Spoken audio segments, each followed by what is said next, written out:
Okay, let's take a quick look at masking. So, we're going to use this photo of a coffee cup, and what I'm going to do is change the color of the coffee cup, just for um, something to do. So I'm going to add a solid color layer, and I am going to set that to color. And what it does is it changes the whole image. It applies that color across the whole image. So we need to mask some of that image out to tell it we don't apply this here and we apply it there. There are a couple of ways to do this. Now, if I'm on the normal color layer, you can see that my color picker, or whatever this is, Color Wheel has an orange and a kind of reddish color in it. As soon as I click into the layer mask, that goes to black and white. And that's because when you are painting on a mask, you work in grayscale. So you work, black is fully hide the layer that you're working on, and white is fully reveal the layer that you're working on.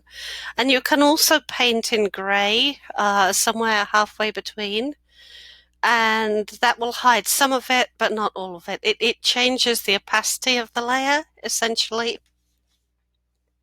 So you can choose how much or how little to hide. So we have a white mask, everything is shown. So I'm going to press on my PC, it's Control and I, and that hides everything. Now it's all black.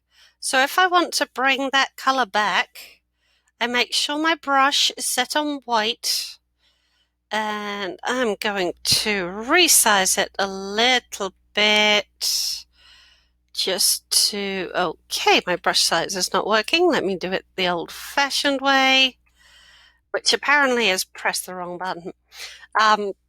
Okay, so I am going to paint white onto this, and you'll see that immediately that color starts to pop through. This is not the most efficient way to do a detailed mask, but if you need a rough mask, painting it on is absolutely fine. If you don't care how good it is, just scribble it on like that. I kind of do care because I'm like that. But I just want to show you roughly.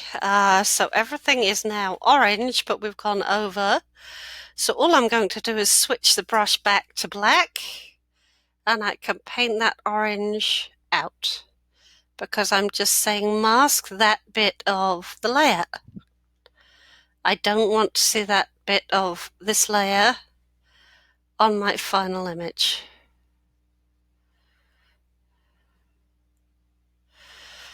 So, and I would do the same up on the coffee because coffee isn't usually orange.